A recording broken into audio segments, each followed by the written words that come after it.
Welcome back, everyone. I hope you had a refreshing break. I'm particularly thrilled for our next segment titled Anatomy of a Children's Book.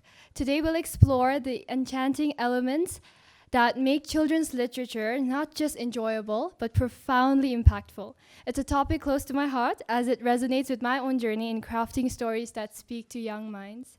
Roopa is a stalwart of children's literature in India, having penned over 30 books that explore a range of fascinating topics from the intricate philosophies of the Gita to the engaging simplicity of trees. Her book, The Gita for Children, is celebrated as a must-read, featured on Amazon India's 100 Indian books to read in a lifetime. Beyond her writing, Roopa enriches minds through her popular TEDx talk, and as the director of Bungalow Walks, where she leads exploration of the city's rich history and heritage. Hemali Sodhi brings her extensive expertise in publishing and brand strategy as the founder of a suitable agency.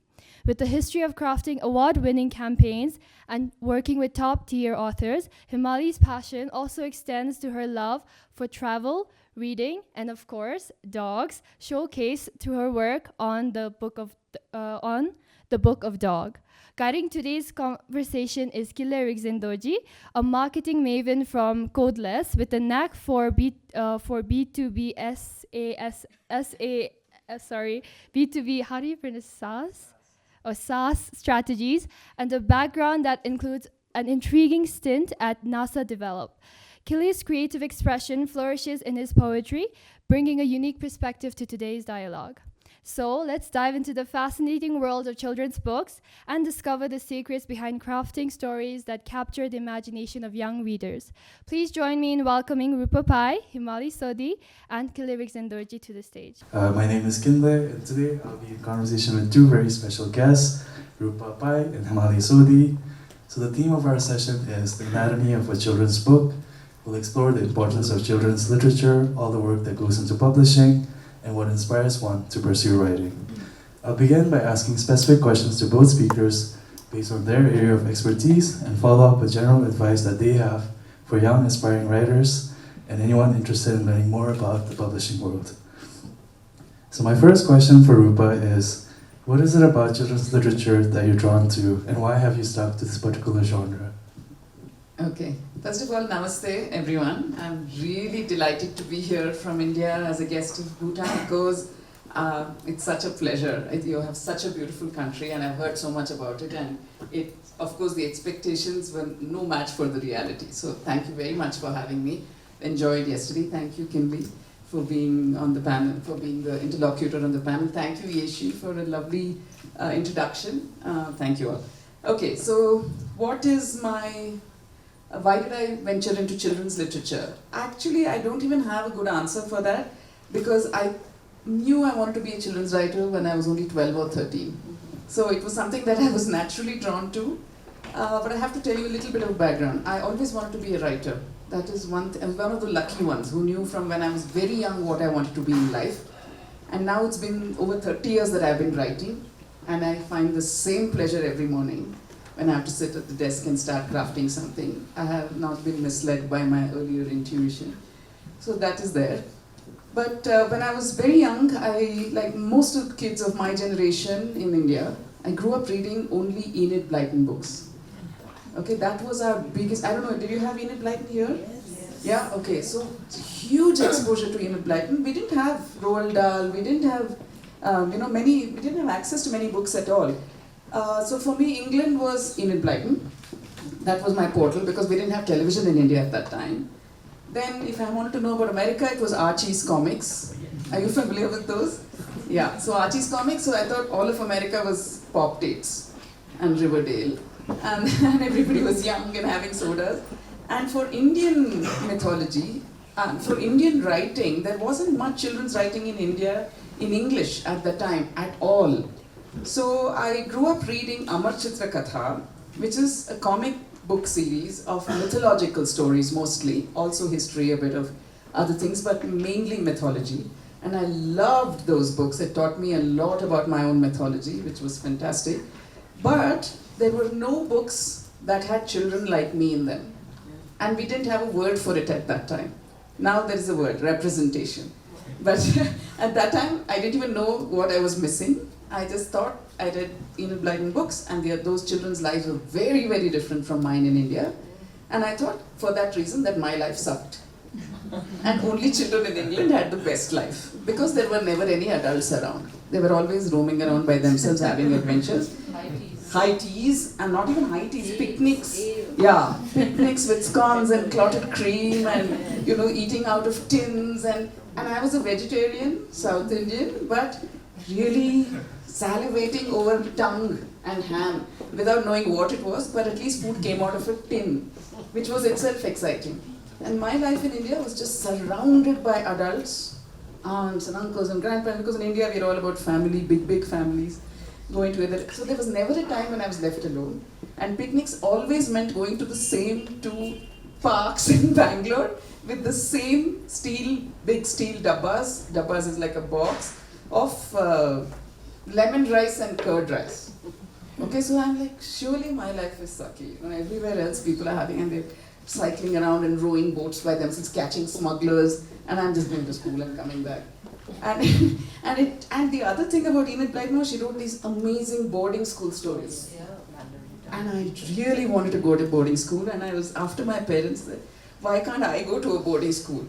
Okay, and then when I grew up a little bit and I started learning about world history, then I realized that it was all imaginary, because those children were roaming around in the countryside unsupervised, because in World War II, London was in danger of being bombed, and they had all been sent away to relatives who didn't really care very much for them, and that's why they were roaming around unsupervised. And a child's imagination is such that it can craft stories to romanticize that also, and say, no, my life is quite nice, I'm catching smugglers, I'm by myself, I don't have interfering adults. And that put such a different spin on my own life. And I said, the reason that I'm going for these kinds of picnics and eating lemon rice and curd rice is because there are so many nurturing adults around me who care enough to wake up early and cook a fresh, hot meal for me. And the reason I don't need to go to boarding school is that I live in South India, which has been free of conflict for centuries. So it just put a whole different spin. And then I came across a children's magazine called Target, which had stories by Indian writers in English, some of the best story writers in India. And they wrote about children like me, who are living exactly my life, and they seem to be having a lot of fun. And then I said, oh, I've been looking at this all wrong. It's actually, my life is a lot of fun, and it's safe and secure, and there are so many wonderful, nurturing adults around me, so I should be happy. So that's when I made the decision that I won't be just any writer, I'll be a children's writer, and I want to write Indian stories for Indian children, so that another generation doesn't grow up feeling life is elsewhere. Yeah, I really love that. Because I think, as Yishe mentioned earlier, Roopa has published over 30 books already. So she's very well established in the space. And I think as writers, we share very similar experiences in our journey. And even from a young age, you can kind of tell, right? Like, there's something that I want to do or pursue in life. Yes. And yeah, Hemali, as a founder and someone who's worked with a lot of writers, could you please tell the audience more about your agency and what made you start one in the first place? Thank you, and hello everyone. It's wonderful to be here. Thank you to Bhutan Echoes. I am a part of the Roopa Pai fan club, so it's really nice to be sitting next to her. So I come from a background of publishing. I was with a publishing house for over 2 decades. I was with Penguin, where I was heading marketing, and I was also the children's publisher for a while. So I think there comes a time when you kind of take a break and try and figure out what you want to do for the next 20 years. And when that moment happened, I just decided to take a sabbatical. But I think one thing that was constant was that books were very much part of what I wanted to do. So then the question was, how would I actually involve or stay involved in the world of books? Because I think, if it's, publishing is like the mafia. Once you're in, you're in. I don't think that you can ever get out, because you're in definitely not for the money, so you're definitely in there for the passion. So I think the idea was, and around that time, quite a few authors started asking me if I was thinking of representation, which was still a relatively new concept in India. So I decided that I would be in publishing, but from a different lens, look at it from the lens of how we could actually work with writers and bring their works to life. So then I decided to start a suitable agency. No prizes for guessing. It's named after a favorite book of mine, Suitable Boy. And we started small. We started with 2 writers. We started 4 years ago. And the idea really was, I think also there is this concept that if a book finds a publisher, then the job is done. But actually, there is just so much more that can happen in the universe of a book. It's not really about finding the right publisher. I think that will happen. But then what happens after that? What happens to marketing? What happens to visibility? What happens to sales? What happens to... I'm just giving you a few examples of the way we involve ourselves. What happens to... If a book is good, then can it actually, travel into different languages? Can we actually get it out into international markets? What are the OTT possibilities? So we just wanted to be part of the whole journey of a writer in terms of how we could see the various ways that a book could have a life. And that's where it started. I think the idea was also because my background is in marketing, if there was anything that we could do in terms of, yes, literary representation, which continues to be our mainstay, but also if we could involve ourselves in consulting and marketing around books. So we, at a suitable agency, take on a few consulting, and you're a communications marketing professional, so you'll know it is kind of all-consuming, so we take on a few projects at a time. We help with literature festivals. We work with the Murthy Classical Library of India. But even on our consulting assignments, I think because we are a bit crazy, all of our assignments tend to be around books and the universe of publishing. So that's really how it happened. It happened 4 years ago, and I think it's also been a learning process for us, because while you're in publishing, you take a few things for granted, and then you're on the other side of it, and you're like, okay, I didn't realize that this is how this long took, or this could be an author concern. And I think it's been a really interesting journey, because we are doing what we are doing, but we are doing it with the authors now.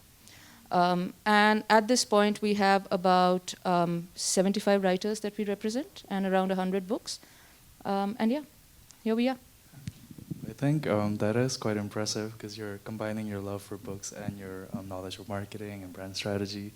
So yeah, Roopa, here's because I know that you have a background in science, and you've previously worked as a computer engineer before committing to writing full-time. So can you tell us a little bit more about your journey as a writer, which I think you've already covered, but what that transition has been like for you? Okay, so it's not even really true that I worked in as a computer engineer. I just studied it. I got my degree, fair and square. And then once I had got my degree, I gave it to my mom, who was the one who really wanted it, not so much me. And I told her, you can put it in your puja room, which is the God's room, and you can do aarti to it, because that's my degree. So I don't need it.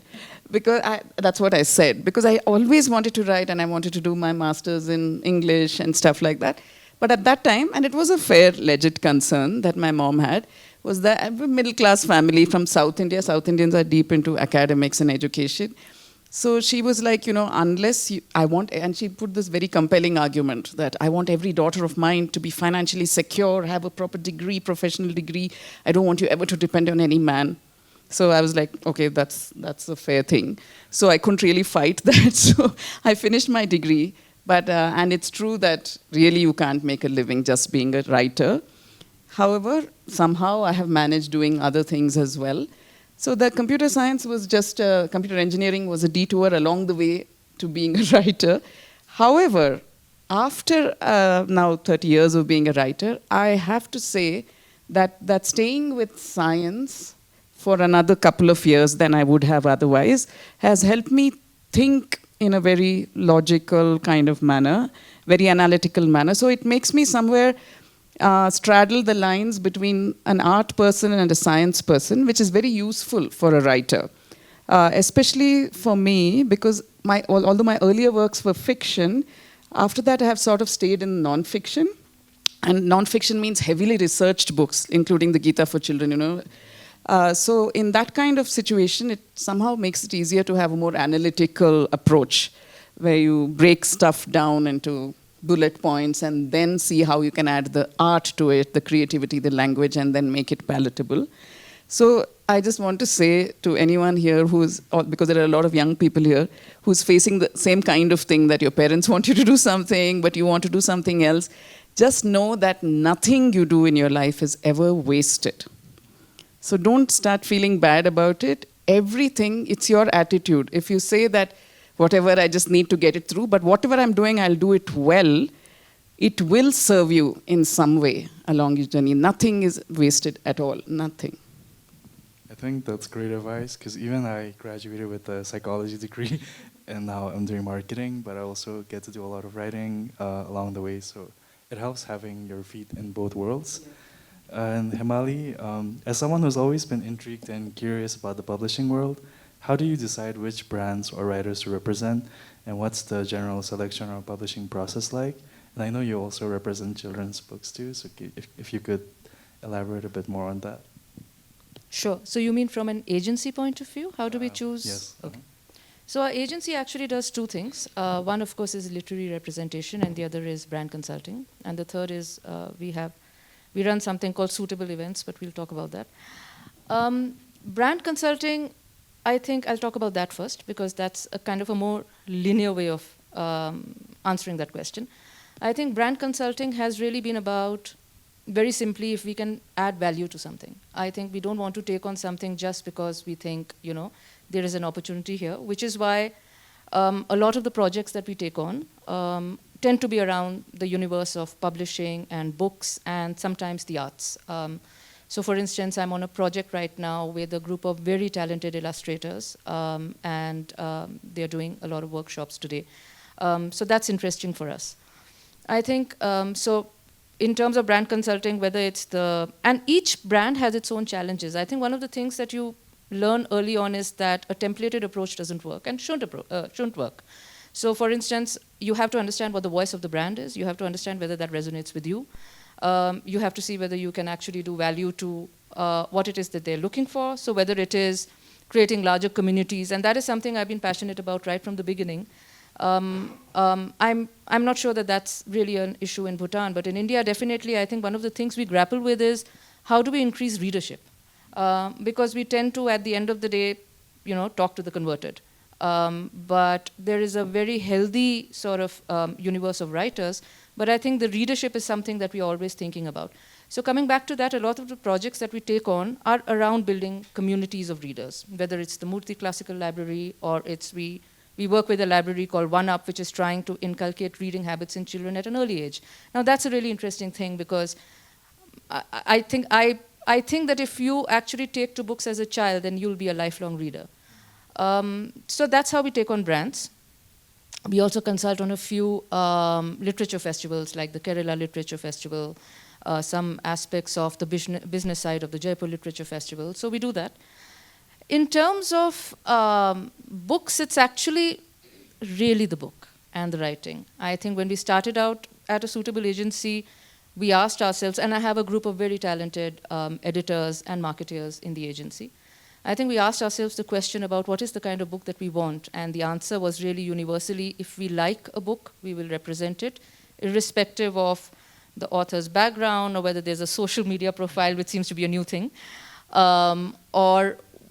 I think the book has to speak to us. And at a suitable agency, if a book finds even one advocate, one editor who wants to champion it, because it's very important to champion a book, then we take that on. Honestly, it wasn't let's do 10 fiction and 15 non-fiction and 5 children. We didn't think of it that way. That said, because of that, what we have now is like a really interesting list. So while we're doing fiction, we're doing non-fiction, we're doing science fiction. We didn't know whether we'd do children's books, but we're doing 4. And it's a list which grows due to the passion of at least one person in the agency who wants to champion that book. Because I think there's something magical about books. If it speaks to one person, you have it. You have that person who will champion it from the time that you pitch to a publisher to the time that the book comes out and beyond. So really for us, it is about the book. Yeah, I really like that approach, because I think everyone in this room, we grew up reading, and even I feel like, for me, like my personal belief is the greatest gift you can give someone is the books and just the love for literature. And yeah, Rupa, we also have to talk about your recent work, the Yoga Sutra for Children, which you can see right here. Sorry, just give me one sec. So Rupa, what was the inspiration behind this work? And can you briefly touch on what Yoga Sutra means for you and how it leads you to live your best life? Yeah, sure. That's a lot of questions. Yeah. But yeah, so the Yoga Sutras for Children is my new book. And it's in the same, although I have written on a wide variety of topics because I get a bit bored writing the same thing. So because of my science background, I've written a sci-fi fantasy adventure series for children, which actually turned out to be India's first fantasy adventure series for children. Then I've written a book on popular science, I've written a book on economics, on medicine, life skills, all this aimed at children.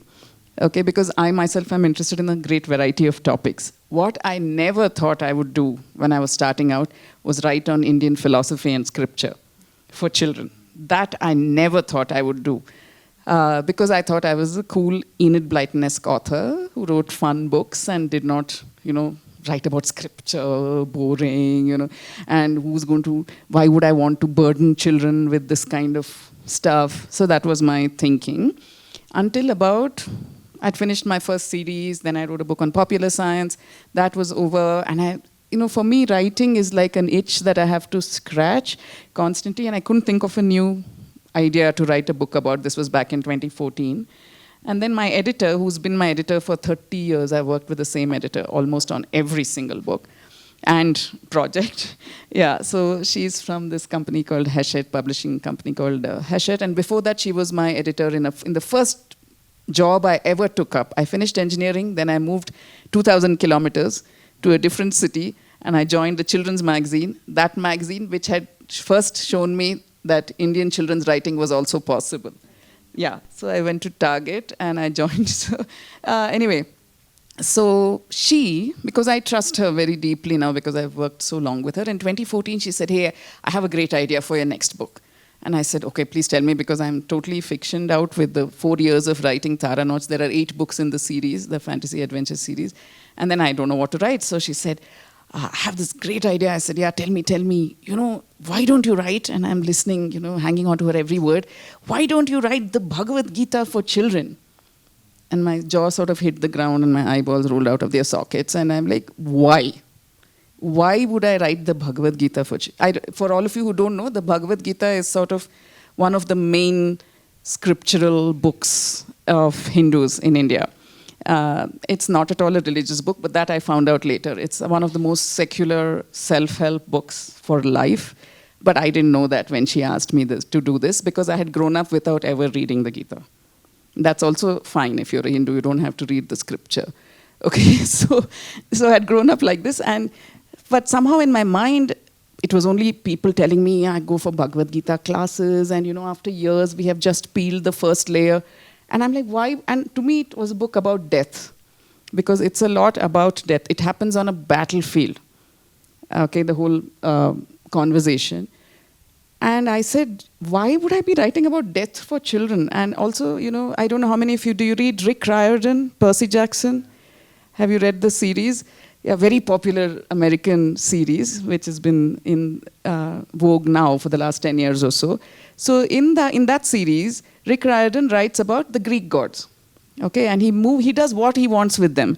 He moves them from the top of Mount Olympus to the top of Empire State Building. He says that's where they live now because America is the center of the world. Earlier, Greece used to be whatever he likes, and it's fine. He can get away with it. But in India, faith is a living, breathing tradition, and the Gita is very, very dear to a lot of, not only revered, but very dear to a lot of people, and you can't take liberties with it. And people will be watching your every move, every word that you have written. So there was a fear also, but I was masking it as disdain, that why would I want to write this kind of thing? And there was a doubt, because I'd never read it, that it would be, maybe if it's patriarchal, maybe if it's sexist, maybe if it's casteist. And I said, I'm not going to whitewash it for children. I won't do it if... So my editor, she said, have you even read it? I said, no. She said, what are all these stereotypes and preconceived notions? It doesn't become you. I think as a writer, you should at least try to read it once and then decide whether or not it's for children, whether or not it's patriarchal. So I said, okay, that's fair. And after 6 months, I began to read it with the help of several commentaries. I don't read Sanskrit. Okay, I can read the script, but I don't know the language. I've never studied it. So imagine the levels of fear.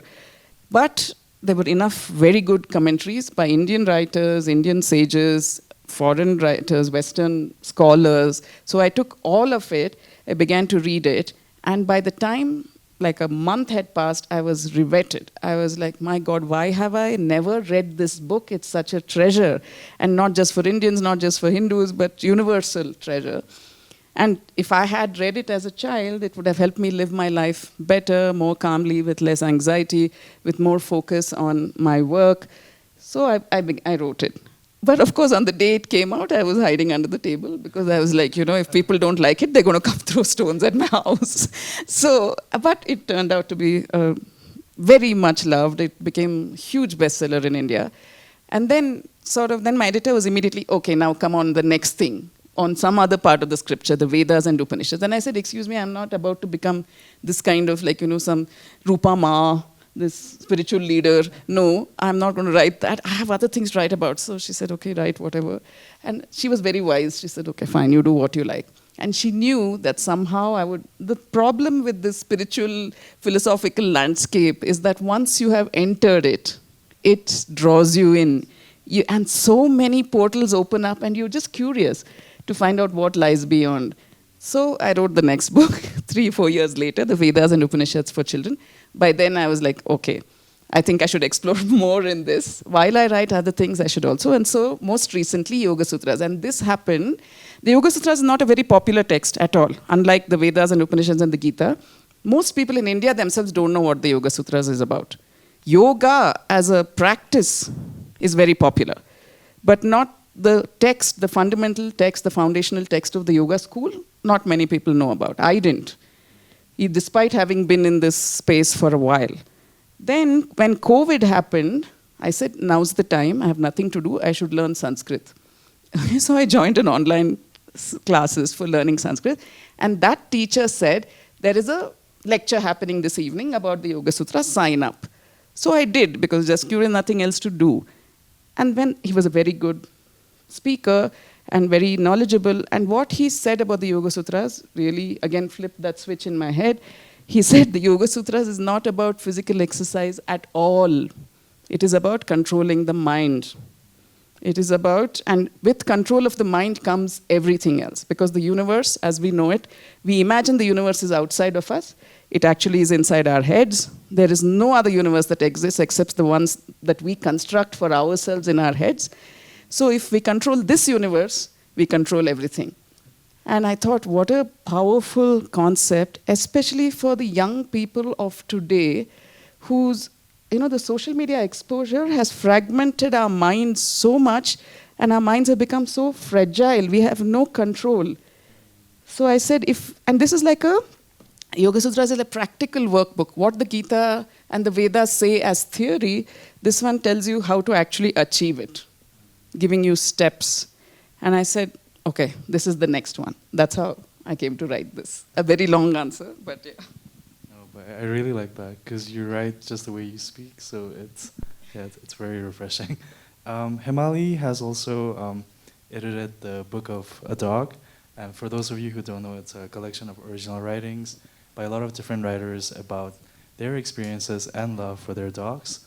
So Hemali, I was wondering, how does it feel having it out into the world? So the story around the Book of Dog was, I never set out to do a book. I think the idea was that the whole fundamental premise was, thank you, the premise was around Simba, the first dog who came into my life, who left a profound impact. And I think what happened was during COVID, when the world was shutting down and everyone was, and you remember the first couple of years of COVID were like, they were unprecedented. We had no idea what was happening. It was very anxiety inducing. And there were the dogs at home, delighted that we were at home. And that gave you so much perspective in terms of how you actually look at life, And so I started talking to a lot of my friends And I was very fortunate that, and I think that also is a testimony to the power of dogs. Everyone I reached out to say, do you think that you could, give me a story about your dog? I'd like to put together a book, and I'll see if it actually adds up to a book. And slowly the universe grew. I started out with a few writers, people I'd known. The first person I remember I asked was Shobha De, and she was like, of course. And she still has Gongli, her dog she's very attached to. And I think so I've always enjoyed listening to people's stories about their dogs. I think that to me is like the biggest joy, to have conversations with people and hear about their dogs and dog stories and see photos. And then when the stories started coming in, I think this most magical thing happened where people who had dogs started telling other people who had dogs, saying, there's this compilation coming along. Do you think you want to contribute? And slowly it became about 45 stories. And it feels wonderful. It feels wonderful only also because a lot of times people will write to me with photos of their dogs and saying, look, this is my dog. And I find that so heartwarming. I think that's the loveliest thing. So it feels great. It feels like my only regret is that I've not been able to meet all the 45 writers' dogs in the book, but I have met a few. Hopefully I'll meet a few more. But to me, it's an endless thing. I think it doesn't stop with a few stories. I can endlessly listen to people talk about their dogs. So it's very special to have this out. It's really nice to hear the inspiration behind the book. And moving on, I think I just have two last questions for both the speakers. So as founders, writers, and publishers, what's been the most challenging and rewarding thing about your job and the work that you do? Did I mention the no money bit? But yeah. No. Apart from that, I think as a founder, the challenges are really more administrative. We are a young startup. We are 4 years old. We are learning along the way. So I won't say that they are challenges. We love what we do.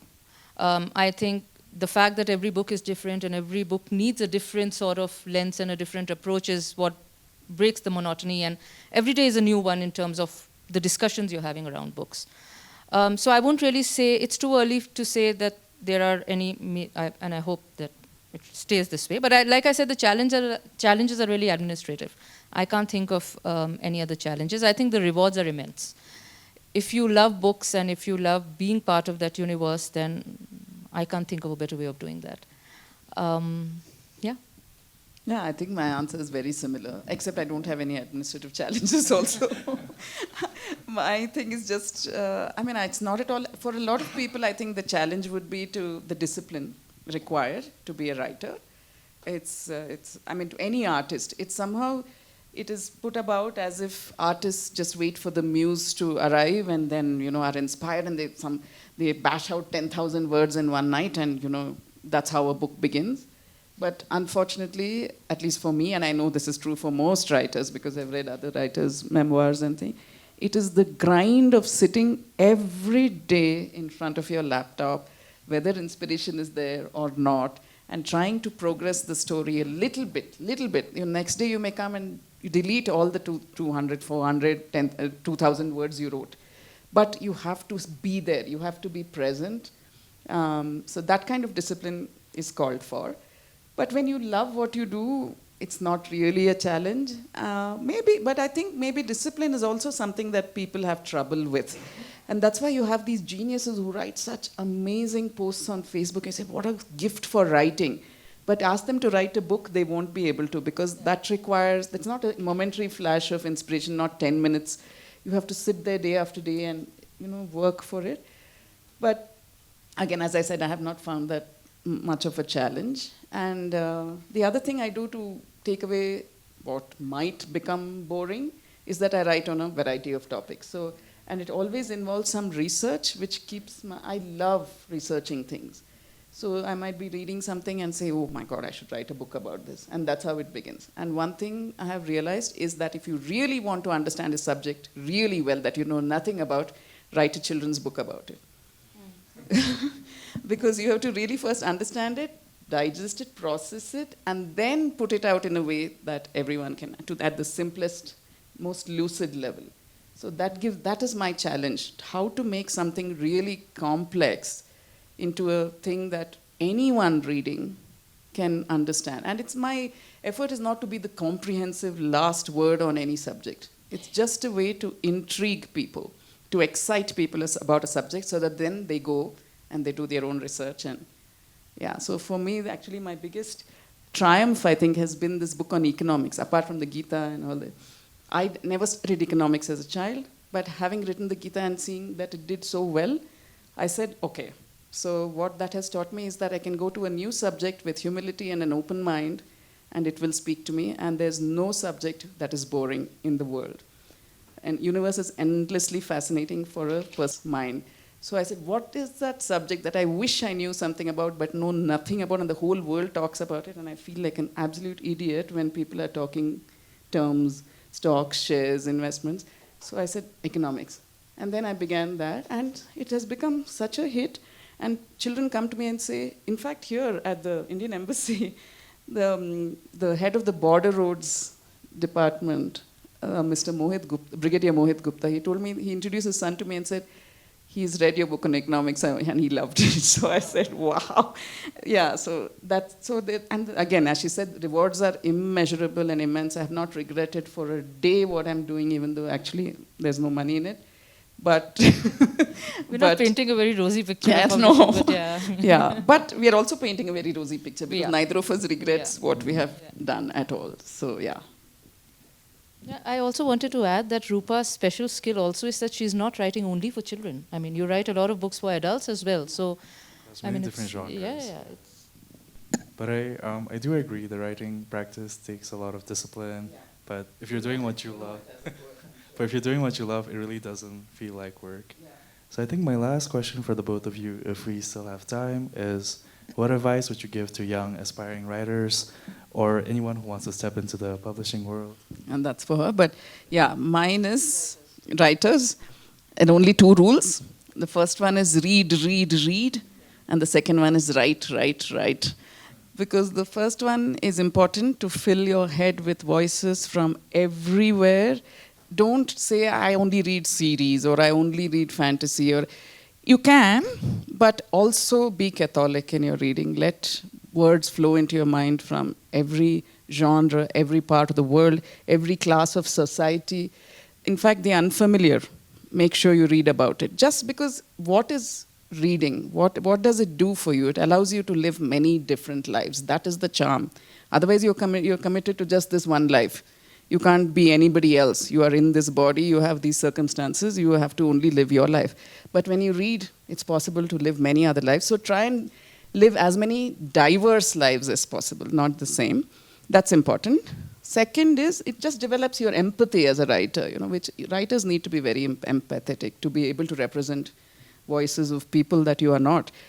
And the writing is also very, very important because it's a craft. You have to hone it. It's not that just because I read a lot, I can suddenly produce a story.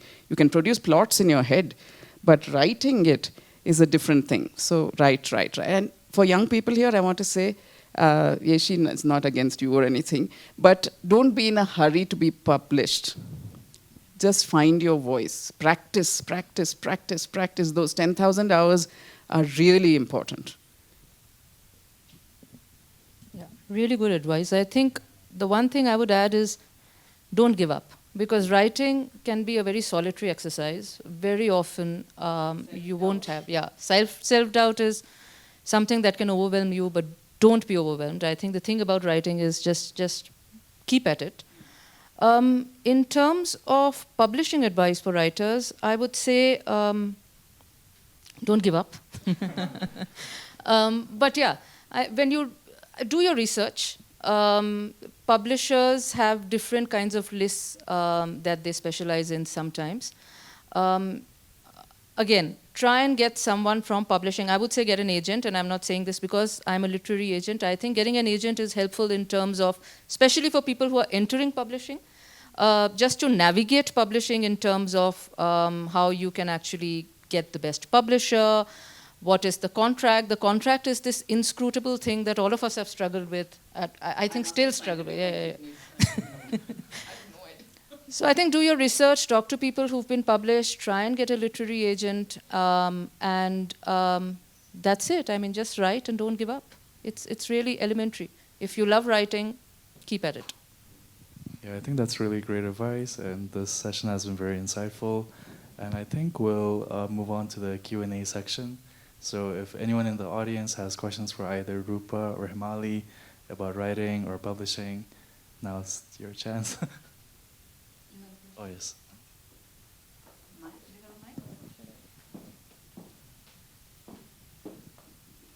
Thank you very much. I'm very glad to be here because it is fascinating what you both, was really three of you told us. But you took an adult subject that you translate in something that is understandable by young people. So you get into the mind of the young people, or you try to be yourself a young person and tell yourself the story. That's a very good But question. related to that, Yeah. what is your source of inspiration? Are you sitting with children? Are you listening to them? Are you listening to their questions? And then you take that question and you elaborate it? Or you react to it? Sure. Yeah, that's a very good question. Am I reaching for the child within me when I write for children? Or am I speaking as an adult? So I think it's a mix of both. See, the other thing I do in my life, as it was said in my introduction, is that I take children on history and heritage walks. So I am with young people a lot of the time. And I think if I wasn't a writer, sometimes I'm asked this question, it's a very popular question. If you weren't a writer, what would you be? So if I wasn't a writer, I would be a teacher. So I love the thing of teaching, to take some idea and tell it to somebody who doesn't understand it and make it clear to them and see that glow in their eyes when they get it.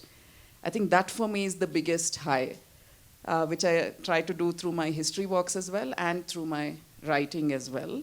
So in some cases, especially when I'm writing the Gita for children or something like that, complicated, I do try to be an adult. I'm not trying to be a child at all.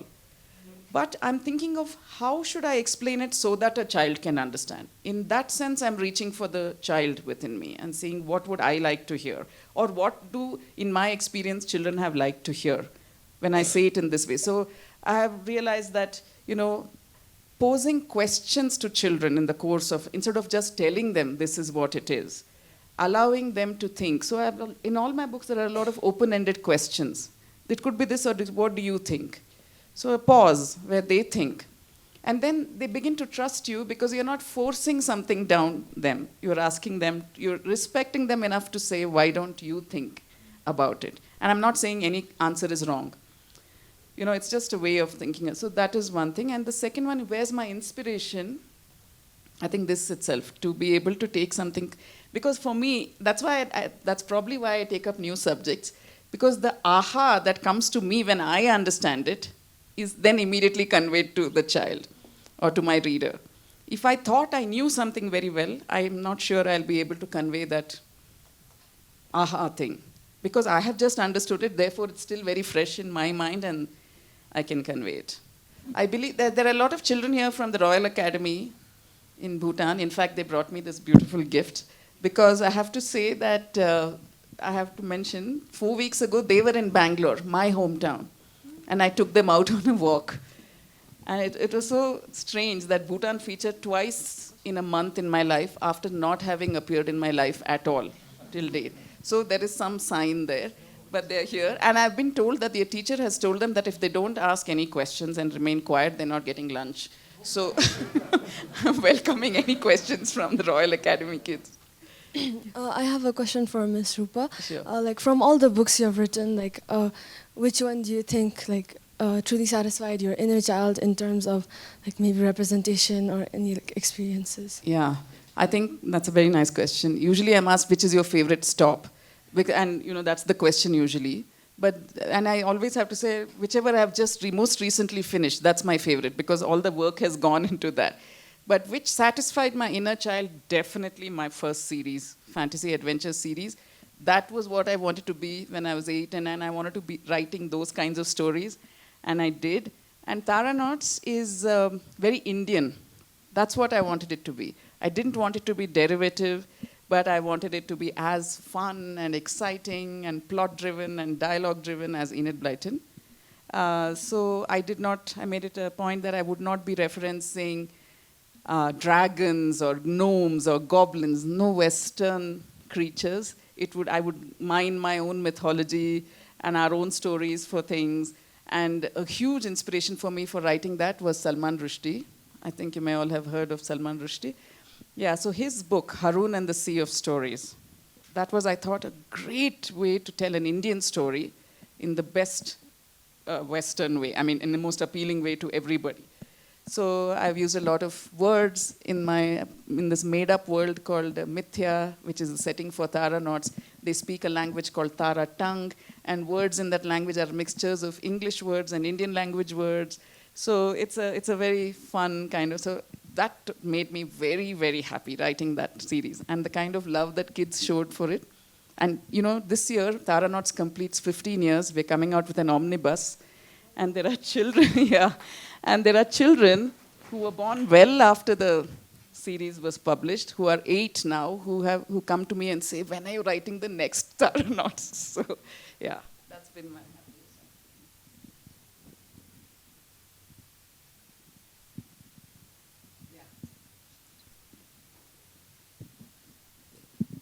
I have a question for Hemali. We've had this short discussion sometime, I think, on the bus, but I really wanted to understand, because you were in the publishing sector for the longest time and then you decided to move independent. Are there still some practices or processes that you miss after transitioning as an independent publishing agency? And are there certain practices that you now follow and you have the capacity to go forward with that you wish that the publishing sector can adapt? That's not an easy question. I think the biggest change for me has been that it's creative freedom. I think in a publishing organization or in any organization, after a point, sometimes the practices or the processes take over why you joined the place in the first place, and this especially happens in creative enterprises. I think there are lots. I mean, everything I've learned in a publishing house. Obviously, there's no disputing that. But I think, like I said, there was a time when I wanted to figure out whether this was the direction I wanted to take, or whether I wanted to go back to what it is that I really enjoyed, which is both creating marketing campaigns, but also finding the book that I would like to represent. Now, a publishing house may not want to represent that for various reasons, and I'll give you an example. I think more than 50% of the voices that we represent are debut. And I think the ability to see those books take life, take shape, go out into the world is a different kind of joy, and it's something that I would not have been able to do in an organized, and that's fine. I mean, that's their business model. That's okay. I think the question for you is that something that you want to continue doing, or is this something that you want to go back to? Is there anything I miss? No, not really. Not so far, and I hope it remains that way. But thank you for that question, because it's something that I will be thinking about. But I think, like I said, at the heart of it, I always wanted to do things which creatively, but either whether it's building communities, or it's creating events, or it's finding that one voice that you love, and I'm able to do that. So I'm a really passionate reader, but I never thought of writing. So, but listening at the whole conversation, I got a little bit of motivation to write books. So what are some advices for me or some of young children like us while writing a book? Because I really want to be a young writer. Thank you. I'm glad we provided motivation. Yeah, good. I think keep at it for sure. I think I covered most of it, except that for young writers who are just beginning, I want to say that when you start a story, finish it. Don't be so judgmental and critical of it's a thing that we all do. This is no good, or it's not going forward. I don't know how to develop this story. And then you leave that and start a different plot. Okay, start that. That's fine, but don't keep doing that. You can do something else for a while, but come back and finish it. Even if it's not the most perfect story, even if it's not up to your very high standards for yourself. We all set very high standards for ourselves. Finish the story, because finishing the story is a different kind of accomplishment, and it's the skill that writers require. You have to start and you have to finish. Because if you don't finish, you'll never be a writer. And then you can go back to that story and then tweak it. Revisit it after 10 days, a month. New ideas will come. But it should have been finished. Then the universe that you're dealing with is only that small. Otherwise, the universe of ideas is never ending. You can keep saying, I'll do this, I'll do that, but never actually do it. So that's my advice. Finish it and don't lose heart if your plot doesn't seem to develop. Write something. Finish it. Then come back to it. Also, if I may add, I think I mentioned this earlier, your first draft will be vastly different from what might actually eventually become the book. So don't get disheartened. A book takes many shapes and many forms till it gets to its final, what it is meant to be. So if you think that you're struggling, like Roopa says, just write. But always have a game plan in terms of how you want to finish the story. That's useful. That for some people it helps to plot out the whole story beforehand. Okay, before you even write a single word. Think of the plot and just put down some milestones. At this point this will happen, which helped me immensely while I was writing Taranauts. Because Taranauts is an 8-part series. Each book had 4 puzzles, 4 rescues and things. So when I knew that the book would be this many words in my head, I said so many pages, so many words, then I knew that at every 25, 40 pages, one puzzle would have to come up within this many words. So then it helps you sort of work towards that. So for me, because I think, I don't know, my mind is like that. I like to break things down and have a structure before I even begin. If I'm doing some other kind of book, I'll write chapters down first and then start. Because otherwise you can just ramble and you never know when to end. So yeah. I feel like I just attended a college level course on writing and publishing. I think everybody here in the audience has learned a lot from this session. And to wrap it up, I just want to thank both Roopa and Hemali for taking the time to be here, and a heartfelt gratitude and appreciation to the Bhutan Echoes team for making this session possible. And yeah, thank you.